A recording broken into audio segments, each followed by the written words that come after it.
Tunakwenda kujifunza kwa habari ya Mungu wa kila majira na wa kila nyakati.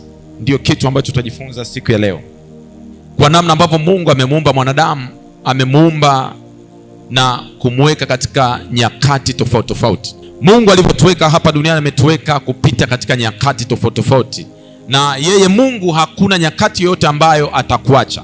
Kila wakati ambao Bwana ameruhusu wewe upite, basi utambue ya kwamba Bwana yuko pamoja na wewe. Hakuna majira yoyote ambayo Bwana atakuacha, hata kama ni nyakati ambazo wewe unaona ni ngumu, lakini Bwana lazima atakuwa na wewe. Hata kama ni nyakati za furaha, basi ujue kwamba Bwana atakuwa na wewe. Mungu wetu si kigeugeu, wala hana kivuli cha kigeugeu. Mungu wetu ni Mungu ambaye anaambatana na sisi nyakati zote. Ndio maana mtumishi wa Mungu Daudi katika kile kitabu cha Zaburi 23 akasema kwamba nijapopita katika bonde la uvuli wa mauti, sitaogopa mabaya, kwa sababu wewe Bwana uko pamoja nami. Anajua kwamba bonde la uvuli wa mauti ni nyakati ambazo wewe unaweza ukapita, na unapopita mahali hapo haupiti peke yako, unapita pamoja na yeye, ili kusudi kwamba yaliyoko mahali hapo yasikudhuru. Ndio maana hata mwaka uliopita kuna nyakati ambazo ulipita ngumu sana, lakini kwa sababu haukupita peke yako, ulipita na Bwana, ndio maana aliruhusu ukapita salama, na hakuruhusu zile nyakati ngumu ziweze kuharibu maisha yako. Amen. Tunaye Mungu wa kila nyakati, tunaye Mungu wa kila majira. Twende tukasome kitabu cha Kutoka sura ya 15 kuanzia ule mstari wa 22 mpaka ule mstari wa 27. Biblia inasema kwamba Musa akawaongoza Israeli waende mbele kutoka bahari ya Shamu, nao wakatokea kwa jangwa la Shuri, wakaenda safari ya siku 3 jangwani wasione maji. Walipofika mahali palipoitwa Mara, hawakupata kuyanywa maji yale ya Mara, kwa kuwa yalikuwa machungu. Kwa ajili ya hayo jina lake likaitwa Mara. Ndipo watu wakamnung'unikia Musa wakisema, tunywe nini? Naye akamlilia Bwana. Bwana akamwonyesha mti, naye akautia katika hayo maji, maji yakawa matamu. Basi wakawekea amri na hukumu huko, akawaonja huko.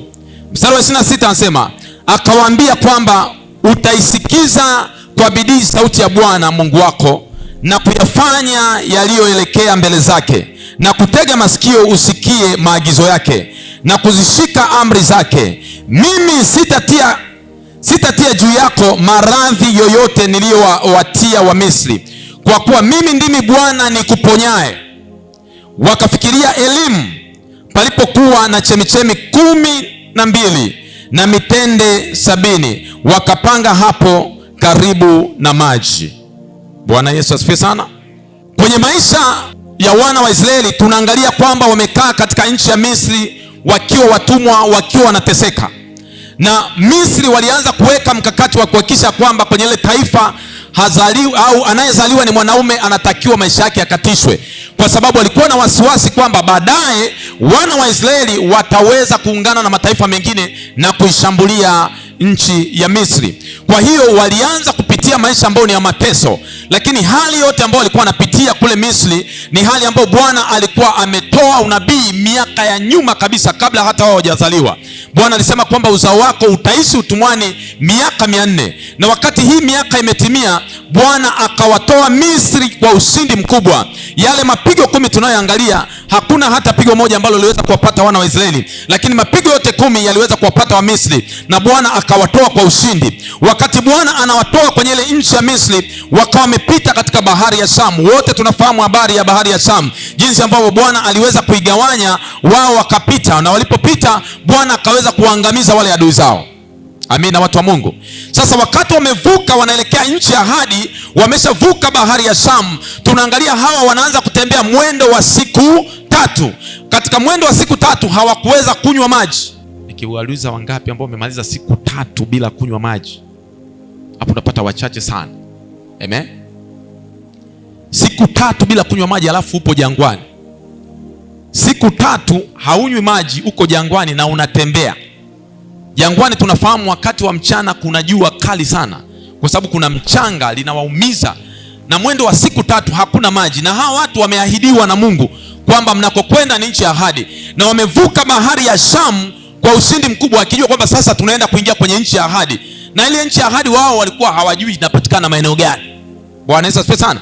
Kwa sababu wakati mwingine Mungu alikuwa anawapa direction kwamba mnatakiwa muende huku, na wanajua kabisa mbona Kanaani siku zote tunafahamu ni huku, lakini Bwana anaambia direction napiti kwenda namna hii. Wakatembea mwendo wa siku 3 bila kunywa maji, jua likiwapiga, mchanga ukiwa unawachoma, wakatembea mwendo wa siku 3. Amina. Lakini kwa mbele wakapata maji. Kuna eneo lilikuwa linaitwa Mara, wakakuta kuna maji, lakini walipojaribu kunywa maji ya mahali pale, yakawa ni maji ambayo ni machungu sana.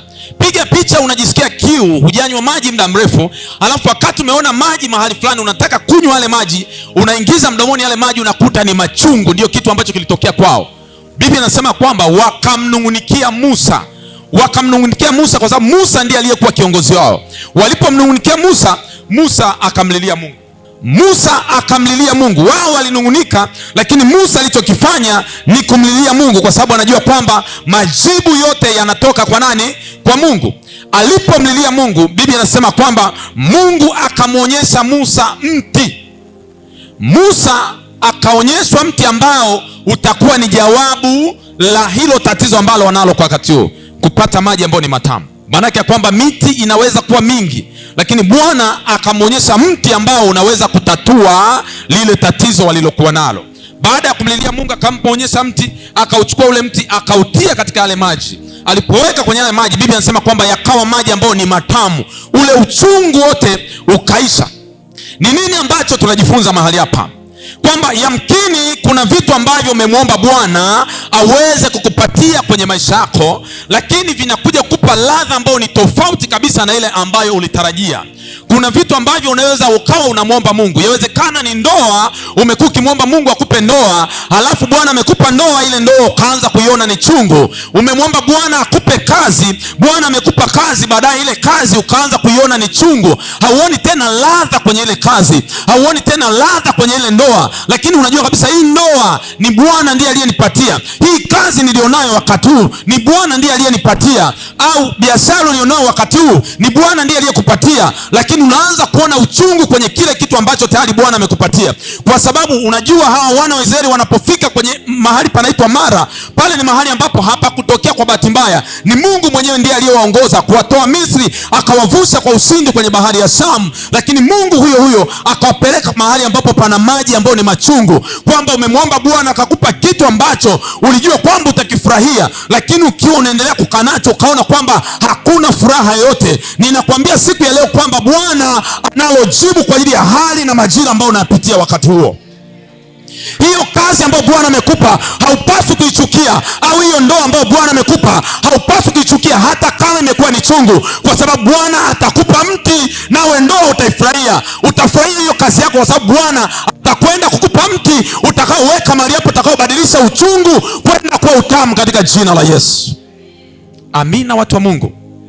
Kwa hiyo kuna muda ambao tunaweza kumwomba Mungu jambo fulani akatupatia lile jambo, lakini muda unavyozidi kwenda tunaanza kuona lile jambo limekuwa mzigo, lile jambo limekuwa uchungu, halitupi tena furaha, halitupi tena amani ambayo tulitarajia. Wana wa Israeli walitarajia kwamba kwa kiu tulionayo na haya maji Bwana ametuonyesha, tukinywa maji haya yatakuwa mazuri, lakini walipoweka kinywani yale maji yakawa machungu, wakaanza kunungunika mbele za Mungu.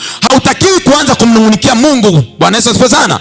Hautakiwi kumnungunikia Mungu wakati upo mahali panapoitwa Mara, wakati upo mahali ambapo panakupa uchungu, mahali ambapo panakupa maumivu. Haupaswi kumnungunikia Mungu, kwa sababu njia zote za kwako Bwana ndiye anayeziongoza. Kama amekupeleka mahali ambapo unaona kuna uchungu, basi ujue kwamba Bwana ana namna ya kubadilisha uchungu kuwa utamu. Ulimwomba Bwana akakupa ndoa, imeanza kubadilika, kuna vitu vimeanza kuwa tofauti. Ulimwomba Mungu akupe biashara, lakini umeanza kuona kumeanza kuwa uchungu. Ulimwomba Bwana akupe kazi, akakupa kazi, lakini unaanza kuona mbona imeanza kuwa na uchungu. Nikwambie siku ya leo kwamba usianze kumnungunikia Mungu. Kama ulimwomba Bwana akakupa, basi hautakiwi kumnungunikia Mungu. Baada yake unatakiwa mwambie Bwana, niweke jambo gani mahali hapa, nifanye kitu gani mahali hapa, ili huu uchungu uweze kuondoka, nianze kupata utamu kwenye hiki kitu ambacho nakifanya. Mwambie jirani yako, acha kunungunika. Na Mungu mwenyewe anao uwezo wa kubadilisha hicho kinachokusumbua. Pamoja na kwamba tumeamua kumfuata Yesu, kuna nyakati ambazo tutapita na Yesu, tunakuwa naye. Uzuri ni kwamba hizo nyakati tunazopita, hatupiti peke yetu, tunapita pamoja na Yesu. Amen. Hizo nyakati ambazo unapita, haupiti peke yako, unapita pamoja na Yesu. Ndio maana wale wana wa Israeli walipoanza kumnung'unikia Musa, kunung'unika maana yake wanalalamika kwa Musa, Biblia inasema kwamba Musa alichokifanya, yeye hakumnung'unikia Mungu. Alichokifanya, alimlilia Bwana kwamba hawa watu ninafanya jambo gani kwao? Tufanye jambo gani kusudi hawa watu wapate maji ambayo ni mazuri? Nikwambie ya kwamba Mungu analo jibu kwa kila hali ambayo unaipitia, kwa sababu anasema hivi, hatua za mwenye haki zinaongozwa pamoja na Mungu mwenyewe. Amen. Na hawa watu wakati wamefika mahali pale ambapo maji ni machungu, kiasi kwamba hata jina lilishabadilishwa. Yaani jina la mahali pale halikuwa linaitwa Mara, ila lilibadilishwa mahali pale kuitwa Mara kwa sababu maji ya mahali pale yalikuwa ni machungu. Sasa unakuta kazini, kwa sababu ya mazingira yamekuwa magumu, mpaka pamebadilishwa jina. Ndoa, wanasema mambo yakiwa mabaya wanasema inakuwa ndoano, si ndio? Wanasema ndoa imekuwa ndoano. Kwa hiyo mtu anajua kabisa mimi niko hapa kwenye ndoa, lakini nipo kwenye ndoano. Ameshapabadilisha na nini? Na jina. Amen. Biashara alikuwa anaifanya lakini imekuwa chungu, ameibadilisha jina, amelipa jina jingine. Ndio maana mahali pale palikuwa na maji machungu, wakapaita Mara. Fungua kitabu cha Ruth sura ya kwanza ule mstari wa 20. Kitabu cha Ruth sura ya kwanza mstari wa 20. Biblia inasema kwamba akawaambia, msiniite Naomi, niiteni Mara, kwa sababu Mwenyezi Mungu amenitenda mambo machungu sana. Mimi nalitoka hali nimejaa, naye Bwana amenirudisha sina kitu. Kwani kuniita Naomi, ikiwa Bwana ameshuhudia juu yangu na Mwenyezi Mungu amenitesa? Basi Naomi akarudi pamoja na Ruth Moabu mkwewe, ambao walirudi kutoka nchi ya Moabu, nao wakafika Bethlehemu mwanzo wa mavuno ya shairi. Bwana Yesu asifiwe. Mara nyingi wanadamu huwa hatujui hatua gani inayofuata kwenye maisha yetu. Amen. Mungu ana uwezo wa kubadilisha hali ulionayo wakati huu kutokana na kitu ambacho yeye mwenyewe alikupatia. Wale watu kutokea lile eneo linaitwa Mara, Mungu alikuwa anajua. Kuna mwingine kwa sababu ya kupitia hali ambayo ni ngumu, unaanza kukataa hata jina lako.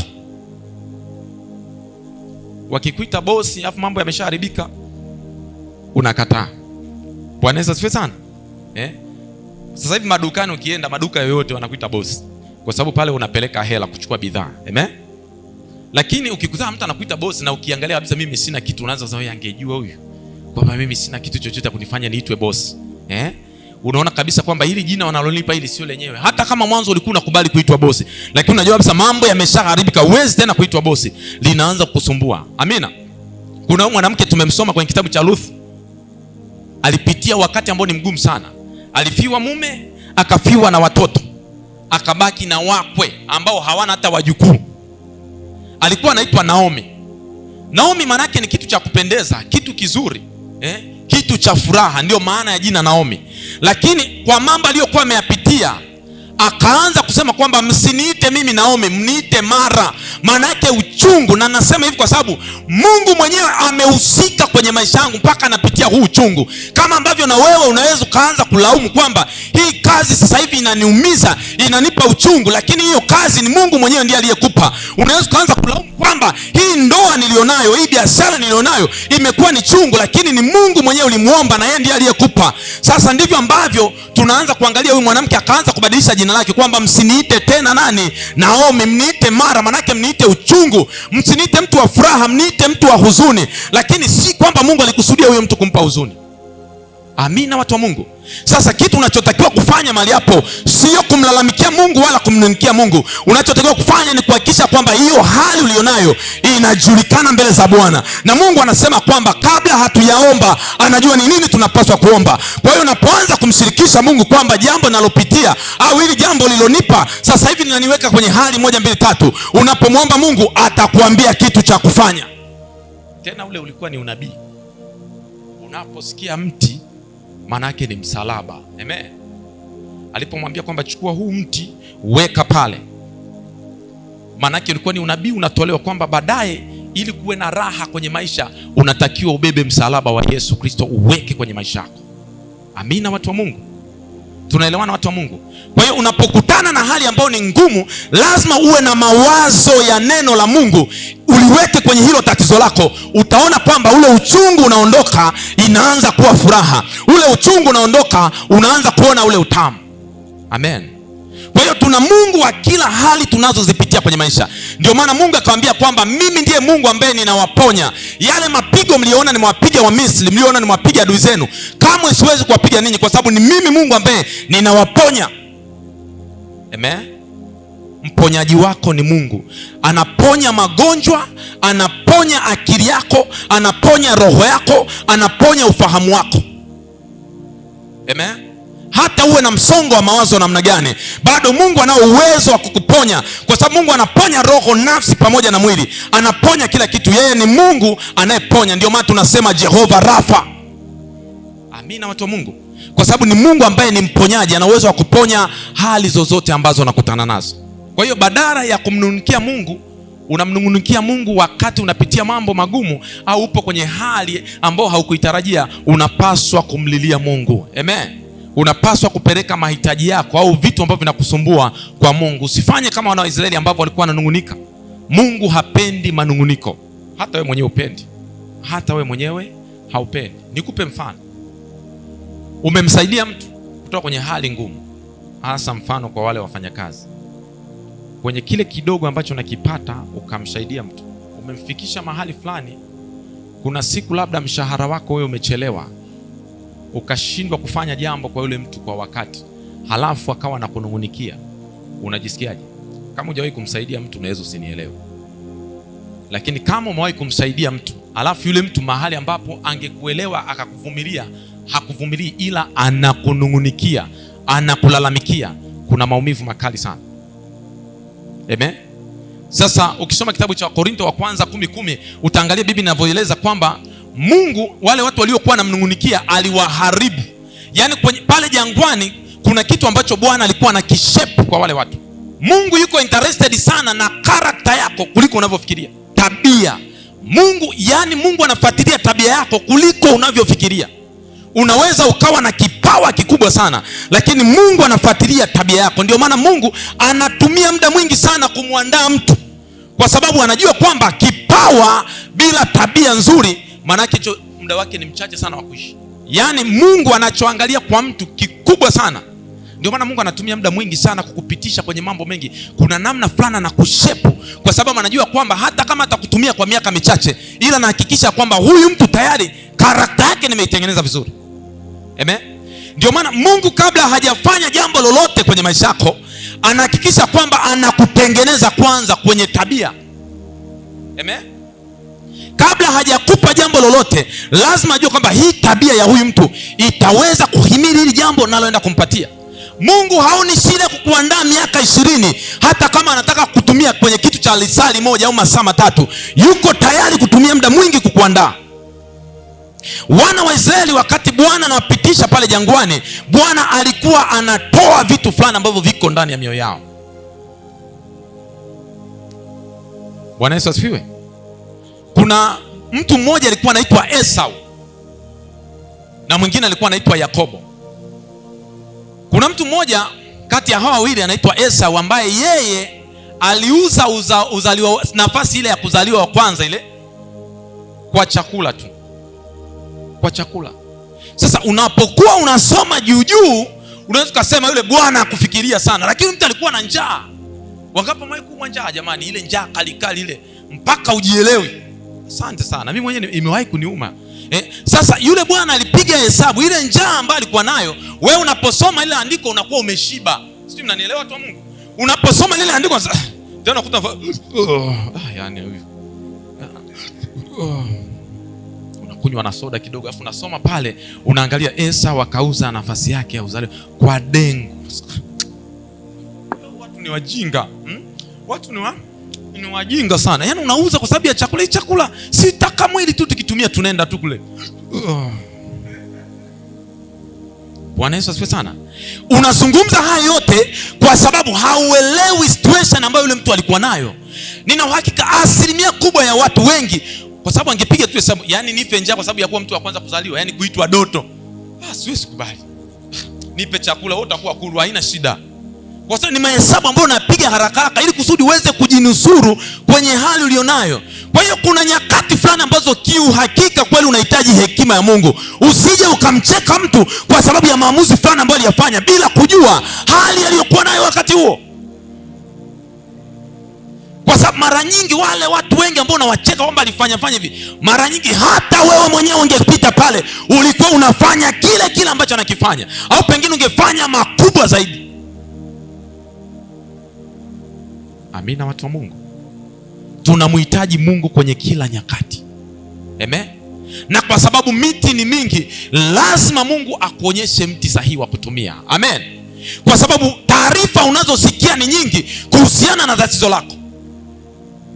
Kuna matatizo kwenye maisha, ukikutana nayo hayo matatizo, kuna washauri wengi watakuwa na kushauri. Obviously kila tatizo ambalo unakutana nalo lina washauri. Kuna mambo unaweza kuwa unapitia na kuna watu maalum kabisa kwa kushauri hayo mambo, kwamba ukiwa unapitia hivi na hivi, basi wewe fanya 1 2 3. Walimu watakwambia kwao, wana saikolojia watakwambia kwao. Sasa ili uweze kupona kwenye hali yoyote unayopitia, hakikisha unatafuta neno la Mungu linachoeleza kuhusiana na hiyo hali unayopita. Kama ni hali ya kupungukiwa, kama ni hali ya udhaifu, neno la Mungu linasema kwamba useme nina nguvu. Bwana Yesu asifiwe sana. Wakati wanapita pale Mara, hawakujua kwamba huko mbele wanakoenda watakutana na chemichemi 12 na watakutana na mitende 70. Hawakujua. Safari yote ya jangwani utatokea nchi ya ahadi. Ukipita jangwani sana, utaibukia Kanani. Amen, watu wa Mungu. Kwa hiyo hicho kipindi ambacho napita kigumu, kuna mahali ambako Bwana anakuwa amekusudia kupeleka. Ndio maana hawa watu walipopita mahali ambapo kuna maji machungu mpaka panaitwa Mara, ina maana lile eneo, kila mtu unayemwambia kwamba Bwana mimi napitia haya, anakuambia hapa ni kawaida sana. Uje kupitia hali kama hiyo? Yaani unaanzisha biashara eneo fulani ni hasara, unapowafuata wenzako wanakuambia wote hizo biashara tulishafanya, usimwone tumeacha. Kwa sababu hapa pako hivi, wanatamka lile neno. Kwa namna nyingine wanaihubiria roho yako au wanaihubiria nafsi yako. Umepitia changamoto 2 3 kwenye ndoa, wanakuambia ndoa zote usione hivi, ni ndoano zote. Unadhani hilo la kwako jipya? Ndoa hata ya kwangu, hata ya fulani, hata nani. Ina maana palishabadilishwa jina pale kwamba ndoa sio kitu kizuri tena. Biashara ukifanya sio nzuri tena, kwa sababu kila mmoja anapitia hilo jambo. Kwa hiyo mahali pale hata jina limebadilishwa bila kujua kwamba kwa mbele pale kuna eneo lilikuwa linaitwa elimu. Lile eneo kuna mitende 70, lakini kuna chemichemi. Nikisema chemichemi mnanielewa, ni maji ambayo hayakauki, maji mazuri matamu. Mwambie jirani yako endelea mbele. Kuna mahali pazuri Bwana anakupeleka. Usiketi hapo ulipo. Usikati hapo ulipo, wala usishushe mabegi yako. Safari yako bado inaendelea. Kama mwaka jana ulikuwa ni mchungu sana, mwaka huu Bwana anaweza kupeleka mahali ambapo hukuwahi kufika. Ndio maana niliwaambia kwamba kwenye mwaka huu kuna watu mtakutana nao ambao haukuwahi kukutana nao kwenye maisha, kwa sababu ni nyakati ambazo Bwana anaenda kufanya jambo. Ni nyakati ambazo Bwana anakujilia kwenye maisha yako. Waliendelea mbele. Walipoendelea mbele, Biblia inasema kwamba wakakuta kuna mitende 70. Maana yake chakula kipo, lakini yale maji waliokuwa wanagombania, yale machungu hayapo tena kule. Kule wanakuta kuna springs of water. Yaani wanakuta chemichemi ambazo zinabubujika, chemichemi 12 ambazo zinatoa maji wakati wowote. Maana yake kwamba yale maji ni matamu, ukinywa maji unapata na mitende pale, mambo yanakwenda vizuri. Lakini hawa watu wamepita mahali ambapo pana maji ya uchungu. Lazima uelewe kwamba Bwana bado ana mpango mzuri. Hata kama unapita nyakati za namna gani, ukisimama unasema najua mawazo unaoniwazia sio mabaya, ni mawazo mema. Yeremia 29:11, ya kwamba mawazo unaoniwazia sio mabaya, ni mawazo mazuri. Hata kama ninapita huu wakati, hata kama jambo nalolifanya sasa hivi limekuwa chungu, ninachojua kwamba ni wewe Bwana ulinipa. Hii kazi imekuwa chungu, lakini ni wewe Bwana ulionipa. Sitoishia mahali hapa, kukuamini, kwa sababu kuna mahali unanipeleka ambako kutakuwa na maji tele, kutakuwa na chakula tele. Sitohangaika kama nilivyokuwa nahangaika sasa hivi. Ni lazima ujifunze kujisemea maneno hayo. Watu wengi ambao Yesu aliwaponya, pamoja na kuwaponya akawaambia jipe moyo, kwa sababu Bwana anaweza akafanya jambo kwenye maisha yako, lakini bado kuna sehemu yako ambayo na wewe unapaswa kufanya. Kwa namna nyingine unapaswa kujipa moyo ndani yako, kujipa tumaini ndani yako. Pamoja na kwamba Bwana amekupa nafasi fulani, Bwana amekupa kazi fulani, lazima ujifunze pia kujipa moyo ndani yako, kwamba najua hili jambo sitaishia mahali hapa. Najua kwamba maumivu haya hayatadumu siku zote. Kuna wakati nitakwenda mbele mahali ambapo ni pazuri pa furaha, mahali ambapo patakuwa pa amani.